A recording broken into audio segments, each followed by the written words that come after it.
Guys, welcome back to MythCast. We're going to talk about mechanics today. We're continuing our weekly series on the classes. This episode, we're going to be covering the Ranger classes, which are Ranger, Archer, and MageSlayer.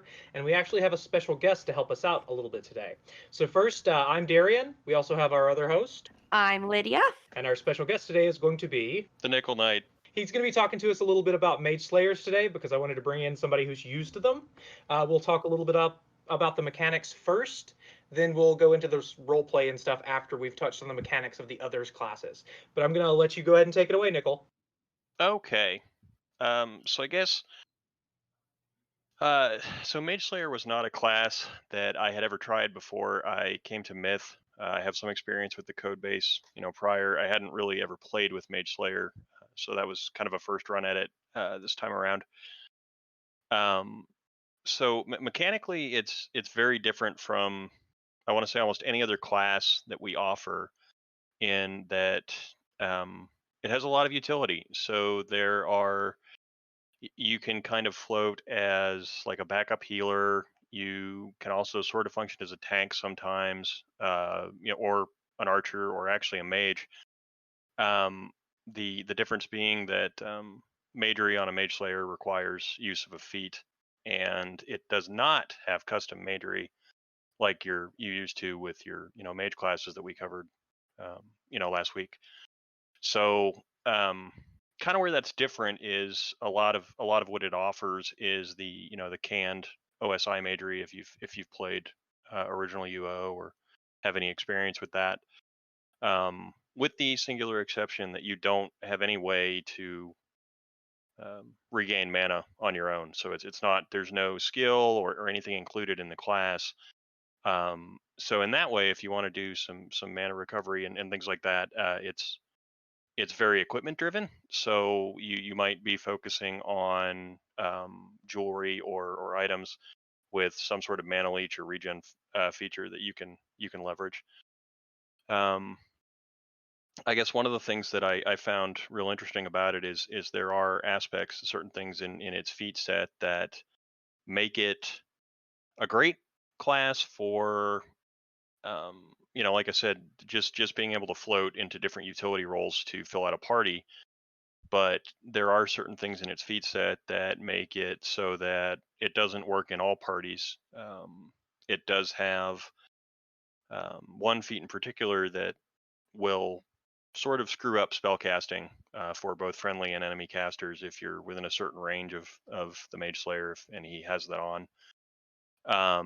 It's a fun feat to play with as far as being able to just soak up spell damage or slow down somebody's casting, because it really does. I mean, I think one time testing it, we had somebody try and do just a normal fireball, and it was 2 or 3 animations before they managed to get that off.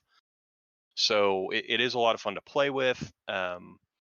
It also, if you can survive that kind of an attack, has a really useful sort of, I got to say, kind of a trump card feat. So there's the Mind Blast spell, and then it actually has a Mind Blast feat that does level damage based on your level, but it also applies additional damage based on how much mana your target has left. So if you can survive somebody sort of emptying their mana bar, or a monster emptying its mana bar on you, they do kind of have that attack that really does drop a pretty powerful punch on whatever you hit with it. It's got a very long cooldown, but it's kind of neat as a trump card move. Like their signature ability. Right. And so they do have lots of other kind of neat things. One of their feats that's sort of a required for that aura feat that I was talking about lets you see how much mana your target has, right? So you do know, not on a percentile base. I mean, it literally displays point numbers, so you know exactly like when would be probably the best time to drop that trump card feat and hit somebody with it. So there's really, it does have that going for it. And then, of course, like I said, there are other things that it offers as far as its skills beyond the feats. You do get access to aim at a relatively high level. I think it goes all the way up to 100, so to swords. So you can kind of get in there with the, your warrior shoulder to shoulder with them, or you can sit in the back with an archer, not an elf archer, but hey, nobody's perfect. Right. I let you start with this one because the three classes in the Ranger set are unlike any of the others. They're based on the three different styles of play. So we have the archer that's very physical, that's very warrior like. We have the mage slayer, which is magic, and then the ranger is nature. But like we were talking about with the episode last week when we were talking about the mages, you can fight a mage slayer as a mage, but their whole kit is set up to destroy mages, to destroy magic using things. And so if you're a warrior that has an ability that's using mana, you're also going to be susceptible to a mage slayer. They're still going to eat your lunch. Well, and they could. I mean, it's not an attack that's unsurvivable, but it is really powerful if you're not watching your mana bar, and they're not the focus of your attack. So if you are trying to focus on something else during a fight, and they have that ability to just hit you from behind, or there's somebody you're not watching, they can really do some serious damage, and potentially even kill you. So A lot can be said for having a full spell book and the ability to cast any spell apart from the ones that we've universally turned off. They can summon, they can teleport, they can poison, they can heal. So anything that any of the other caster classes would be able to do out of the default OSI spellbook, the Mage Slayer is also able to do. And so pinning them down becomes the hardest part of fighting them. But as that player, if you're one step ahead of everyone else, the mage slayer class is going to benefit that more than anything else. sure, and the thing is, even though it has a ton of utility, where it lacks is that you're not you don't fight in melee as well as a warrior. You're not going to fight at a distance as well as a ranger, or sorry, as an archer, but and you're not going to be able to outcast a mage. The where you get a lot of benefit is, like I said, it just has a ton of utility, so you can kind of keep everybody guessing as far as what you can do, especially with some of the changes we've made to some of the other things that we've opened up, as far as the ability to potentially take like certain craft skills, or some other items. It does open up quite a bit of utility. Right, yeah, you have more control over your gear, I guess, in Myth than you would have any other time this code base has been used, even back to Tier 2. Right, right. And unlike, the monk or the shapeshifter, mage slayers are incredibly gear dependent, like you said. So that's, yeah, a lot of your time is going to be built in preparing. The mage slayer is a class that benefits a lot from preparedness, from planning ahead. And I personally think they're one of the best classes in the game. I think they have a lot of pitfalls that people can fall into and make them not look good if you're not prepared, if you overstep that kind of thing. They get punished really hard, but they definitely can come out on top if they're prepared. Sure, and it's like you were talking about, one of the things that makes them so kind of fun to play, and then also hard to fight, especially in PvP and PvM scenarios, is just the fact that they are so hard to pin down. You, one second, I could be shooting at you with a bow, the next second I've teleported in, behind you, and I'm beating you with the sword at close range. Right? I mean, so there's all kinds of things you can just do as far as keeping your opponent guessing. Yeah, basically, if you want a class that's like you want to hit your opponent in their weakest spot, it's a good class to do. Well, and I've previously described the class as like Batman. Okay, so he has this utility belt, and the Mage Slayer is kind of that way, right? I mean, Yeah. Someone said something in the chat that every podcast I say that the current class is the best one, and they think that makes them believe that it's balanced. That's actually how I approach balance on Myth. That's the point, is that I want each of them to have their place. I want to bring the lower classes up. Mage Slayer wasn't really thought of as a very powerful class for the longest time. I mean, even I did when I first kind of played it. It was sort of one of those, like, I'll try it out, and maybe it'll be terrible. I think I Um, had to convince you to do it. yeah, you did, because I was like, no, I don't want it, because I had previously played, fighters and bards and that kind of stuff, and I kind of wanted something in between, but I didn't want to play a mage. And so when you talked to me about Mage Slayer, I'm like, oh, I'll give it a shot. And it took time. I mean, it is a slow class to build up. Yes. But when you reach that kind of pinnacle point where you have your skills, your feats, and you've gotten some decent gear, I mean, it really takes off. It's a very fun class to play. And that's true of all three of these. The we can pivot away and talk a little bit about the ranger. It's got a similar skill kit in that it's going to have archery. It's going to have the same level. I think they can all wear medium armor. It's got a little bit of magic, but with the ranger, the only spells you're going to be able to cast are going to be the greater heal spells and the arch cure spells. So just healing and cure. Um, those are going to have some of the same base level feats like we were talking about. Hunter stalks his prey is a really cool feat that's going to turn your tracking skill into damage. So if you are not like 1-to-1 point, don't think it's not that good.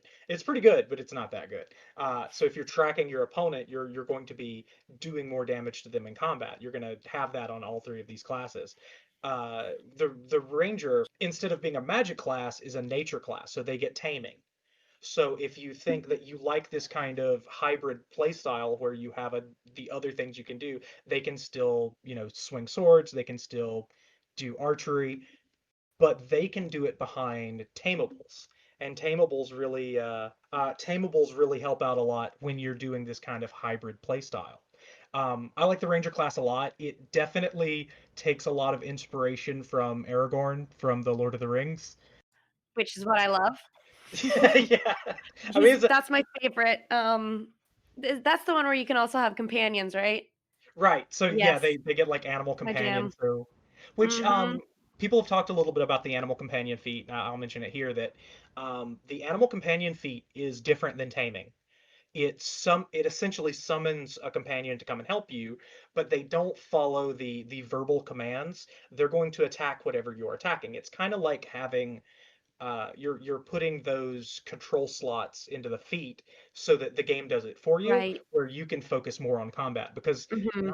not everybody wants to drag around summons for pets. It does add a level of difficulty to the game that uh, not everybody wants to deal with.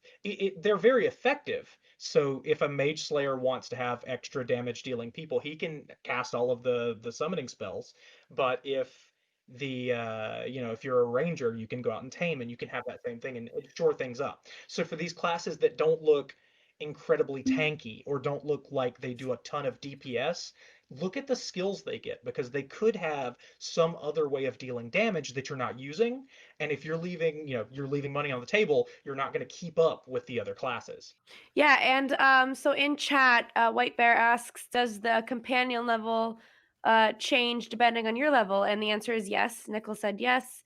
They do get stronger, as you do. So that's another positive to having a companion. They do get stronger with you versus taming and having to level up and breed. Right, that's a thing. I hadn't mentioned that yet, but the ranger does have a unique feature in that they can breed pets. Mhm. So, you can get your drakes if that's why they do have a male and female version of the animals. That's why they have that property. You can take them to the stables and the ranger can breed them, and then over a course of I think it's a few days, but that also may depend on the animal. It'll spawn a new instance of that creature that you can tame.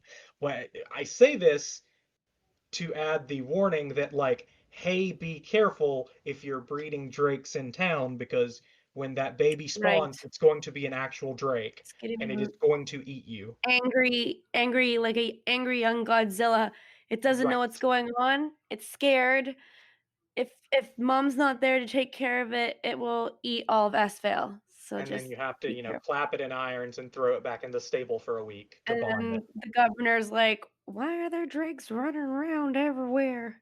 Yeah, It's not we've been good. trying to avoid that specific instance, but it's gonna happen. It Someone's is. gonna do it. And then we'll have a Godzilla situation on our hands.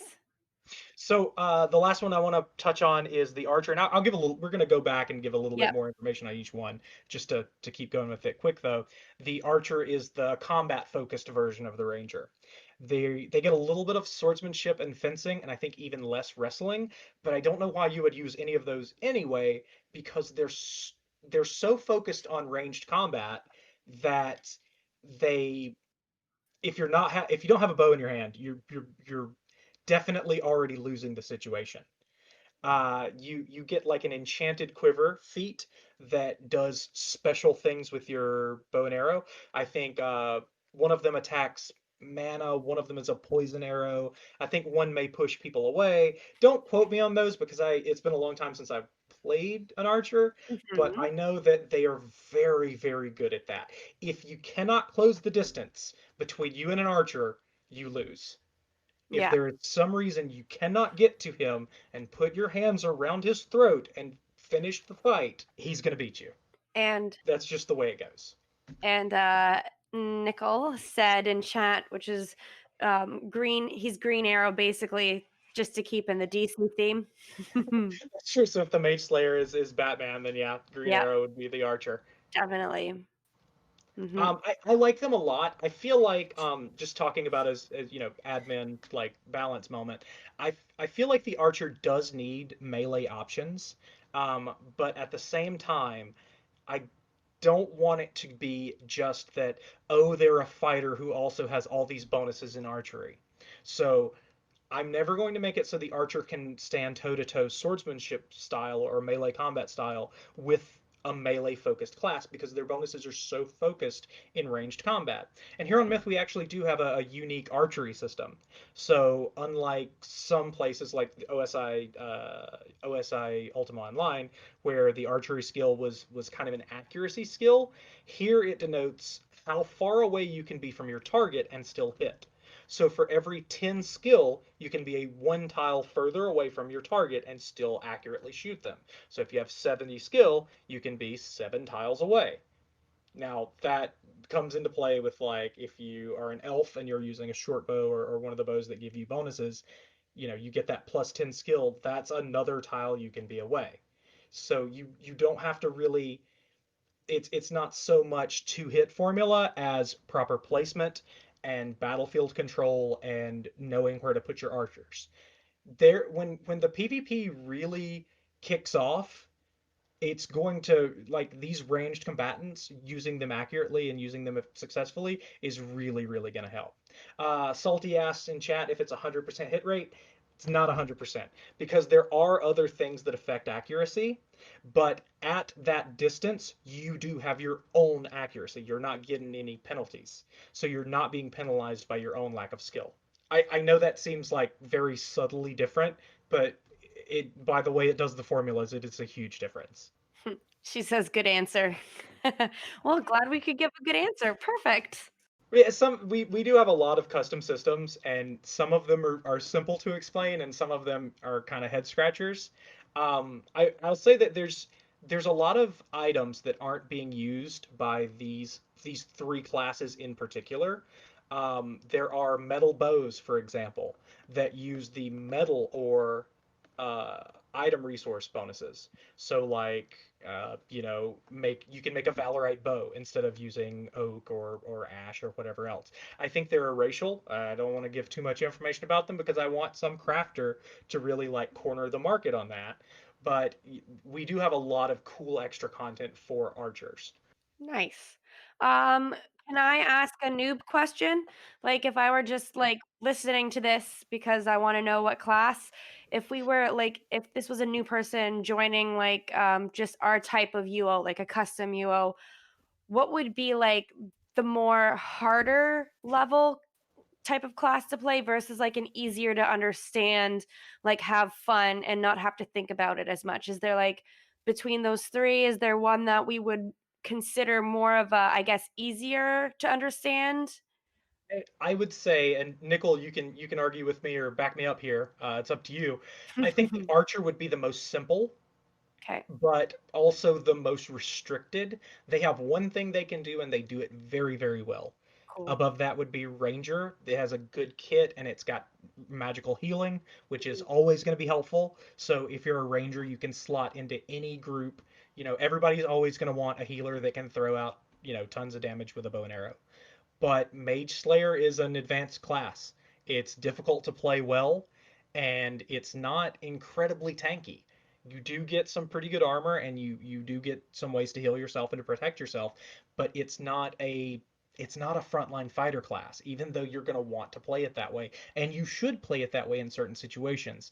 Mage Slayer is going to be the one that you need to know the game the best to play, and I hate to say that and scare anybody off from doing it because it's such a good class, but it's the one that is the most likely that you'll have to learn the game better to play. Right, and you'd have to take a little more time to understand it and definitely ask and help chat about it, and, read about it, and, when our wiki that, Kara May helped make, she pretty much created it, and other people and us are contributing it.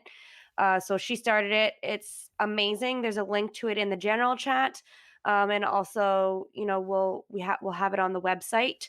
Um, that's something I have to actually do after this podcast. So I'll make sure that gets done. Um, Let's hear this episode. It should be all, up and ready to roll. yeah, we just haven't had time to like update it. But that's other than the wiki, to find out more about it. Definitely you'd have to do your research and just like know that possibly without knowing anything and jumping into it, you might like, you'd have to be patient. You'd have to be understanding and like really figure out what everything does. And I think when it comes to like classes and stuff, because we've kind of borrowed from old OSI and also Kiros, and Tirvan. Probably, I think we're still discovering stuff every day.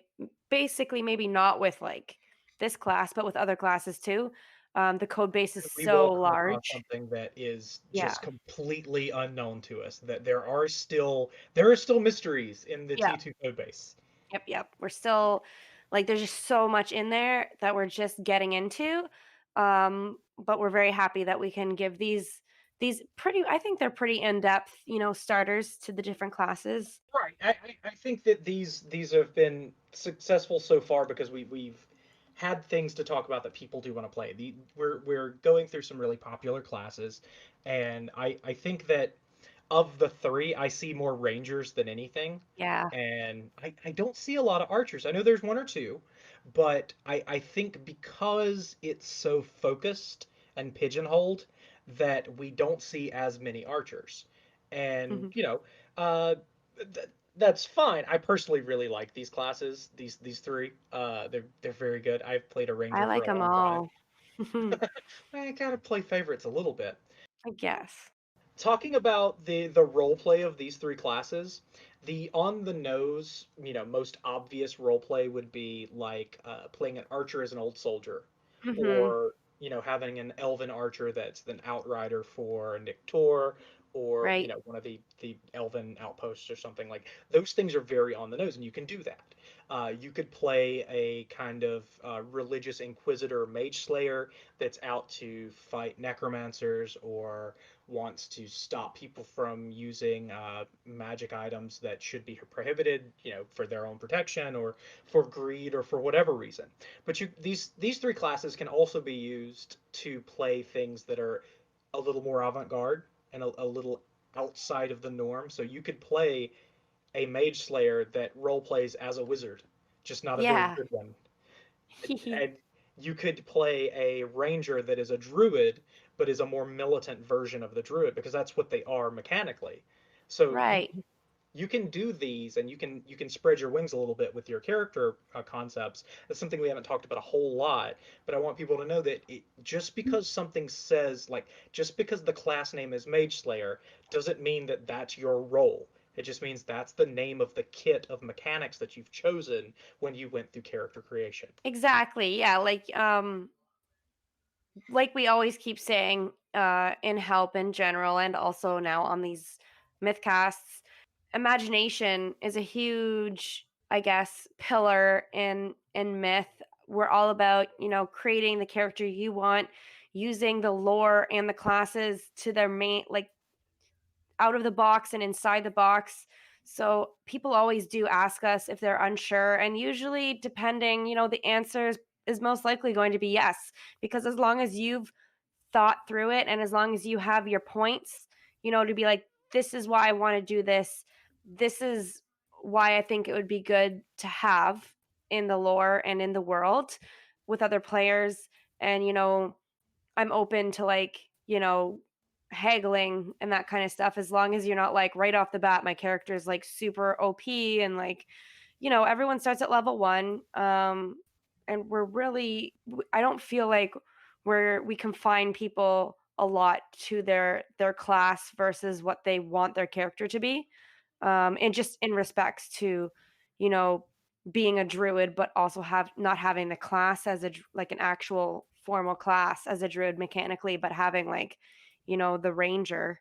I think that is a great example, Darian, of thinking outside of the box and, just being open to working with the lore and the story to help excel your character. I'll always give a little more leeway to an application that's using a character trope that's Mhm. either really tired or really overused and twisting it in some way, Yeah, or using a character type that plays against what I expect. Those kind of things, I'm all for. If you can surprise me with your definitely. character application, I'll probably approve it.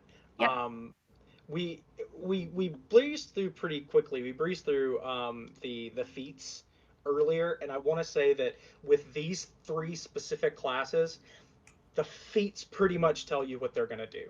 I was looking through the names of them, and most of them are going to tell you things like advanced tracking. You can pretty much figure out what things like advanced tracking or Mhm. acrobatic combat or animal companion, enchanted quiver. Those feat descriptions are going to tell you pretty much what you want. Any of them, if you have questions or if you're not quite sure about them, the community is really, really good at telling you what everything does and telling you if they would. They're very opinionated. They'll tell you if they would take those things, and a lot of times that's very helpful for new players. I do want to say that the way we have our system set up, and we haven't talked a lot about the overarching system. We've just been talking about the mechanics of the classes, but your feat choice is going to be very important to your class. That doesn't matter if you're playing a ranger or a mage or a cleric or whatever. It's going to define your play style, and you get a bunch of feats, but those feats have to be split between your kit feats, the universal feats that like all three of these classes would get in the ranger class, uh, or your racial feats. You pretty much only have 7 to go all the way around. So when you're designing your character's concept, if you look at and say, I don't really think that my MageSlayer that's a wizard is going to take Weird Sense or what's the one that makes Disturbing Presence? It's the one that makes mages cast poorly around them. Um, you may think, I'm going to be a wizard. I don't really need that. So you can cut those two out. You're not going to have access to that feature, but you can put those feats somewhere else that boosts your own character concept. Or you could try to role play them in a way that fits your character concept. Maybe you're just really unlucky, and everyone around you is unlucky for you being there. So I'm all for people creatively using these things, and I think these three classes are a good opportunity to do that. Most definitely. Do we want to add anything else, Nickel or Darian, or did we want to open up the floor to questions? I think we've gotten through what we needed to say about them. Cool. These three you're going to really want to get your hands on and try out before, you make any big decisions about how much you love them or not. If you do roll one of these classes and it's not feeling the way you initially thought about them and it's not operating the way you thought, let us know. Because like I said, these three, they're a little bit they have good and bad ways to go about them, and if you want to be effective, maybe some of the players can give you, or maybe some of the staff can give you some advice to help you out. But I'm okay with us opening up for some questions, unless Nickel, you have something else you wanted to add. No, I think we pretty much covered everything. So now would be a good time for questions. Yeah. There is one comment that Salty Cat is saying that she and I have talked about kind of a lot. Like, do you want to put in the podcast? If you are a tamer, if you're Right. a ranger, a shapeshifter, or a forester, which are the only three classes that get animal taming, if you are one of those classes and you get a pet you really, really like that is Mhm. difficult to tame, and you have put the time in and tried really, really hard to get, I know you want to use it right away, but you need to feed it and put it in the stable. Give it some food. Give it some rest. let it get used to being in the stable. It takes a Let it week. stew. Yep. When you feed it again, it will be a bonded pet. And so when it dies, you will be able to resurrect it instead of just having the corpse of the pet you were really excited about. Yeah, you don't want no corpse. You want that fresh pet you just got. Be patient. Let it let it love you. Right. Give it a chance to Give it a to chance. learn. And that's not a dig, but it just Some people, I guess, it's a good thing to mention here because maybe, people don't know that, if you don't have your right. companion, if you just wait a week and you got it bonded, and then usually those classes also have like, is it veterinary, or if you have heal a certain amount of healing, you can resurrect your pets. And you can also heal your pets too during battle, right? That's a cool thing to talk about. So yes, Yeah. the veterinary skill and animal lore work the same way as healing and anatomy do for humans, for players. Sorry. Um, the veterinary and animal lore will work for pets, so you can resurrect them. And I think Ranger also can cast resurrection. But now I feel like I need to double check that because I don't know right off. But I believe that they can. I mean, they should have it to be able to resurrect their pets. I know the druid classes can do that. Can resurrect them with bandages. The forester can with magic. Not to get talk a little bit too ahead of classes that we're not covering.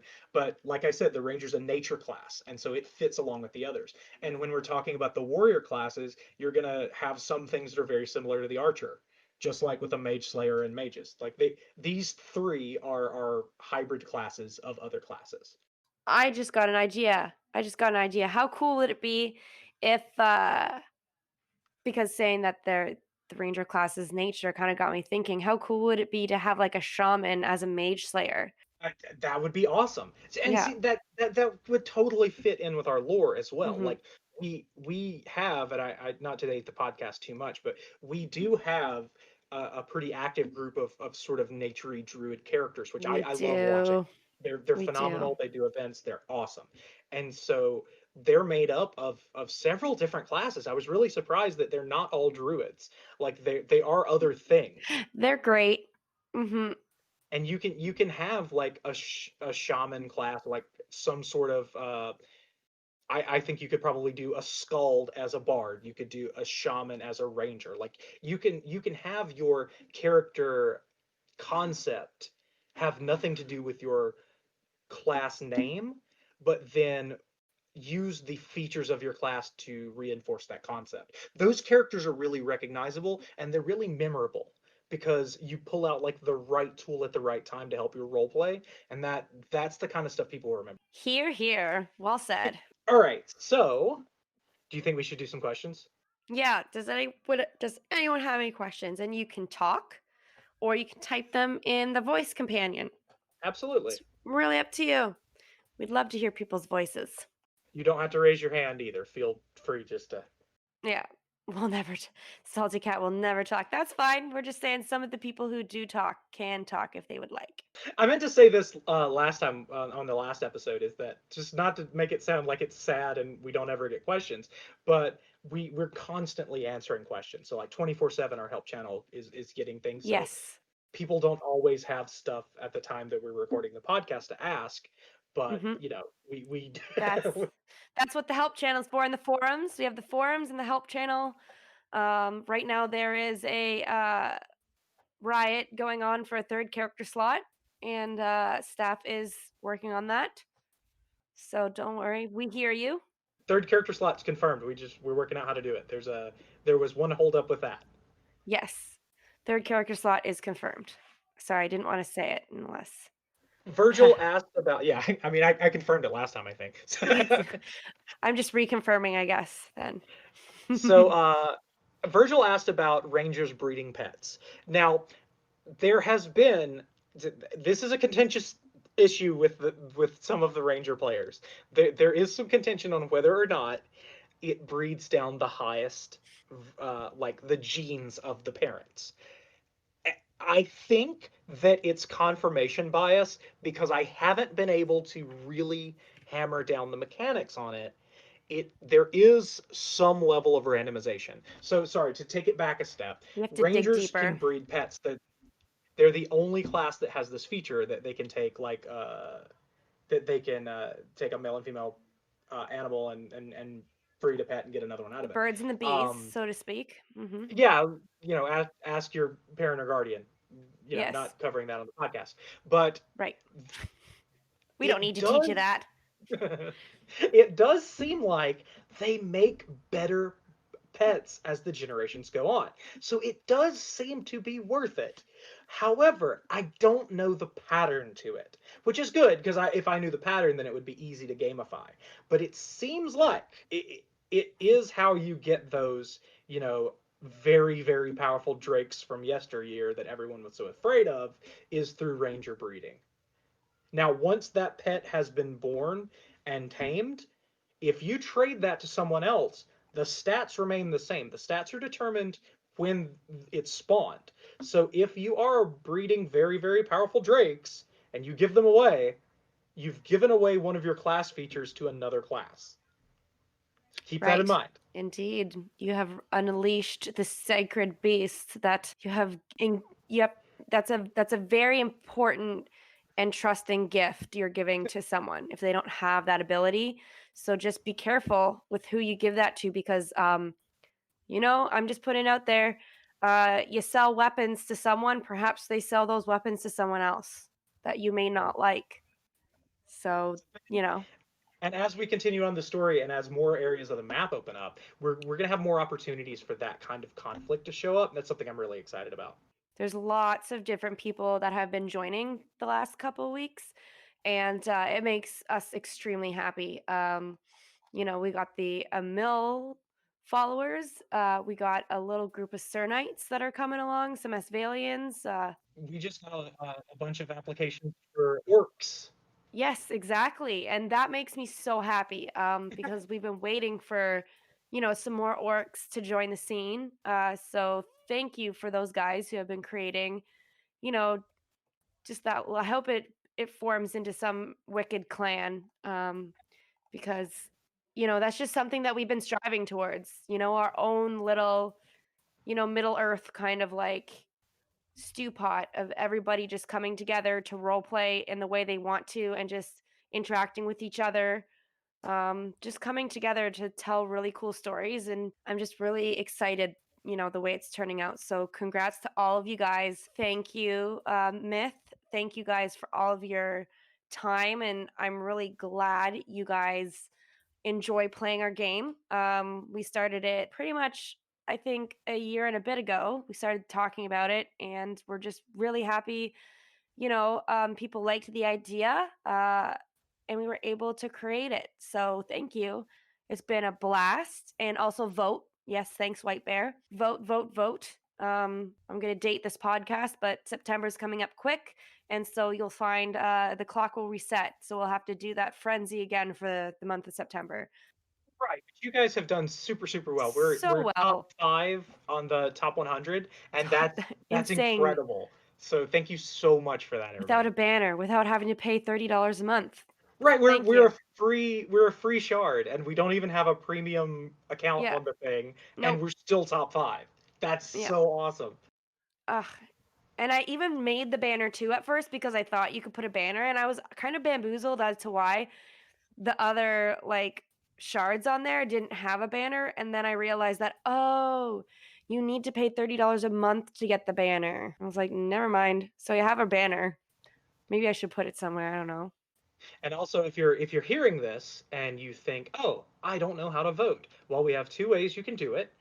We have a pinned message, actually the title message in our main chat, and we also have it on the launcher that we use. You can vote there. So sorry to proselytize to everyone for votes, but we do appreciate it. Yeah. Oh, and the wiki. Yeah, I can put it on the wiki. Yes. All right. So guys, if we have no more questions, I think we're gonna wrap this one up since we did go Yeah, over a whole lot. it's We'll true. be joined next time. Hopefully Nickel will join us, and we'll have some other guest speakers to talk about stuff.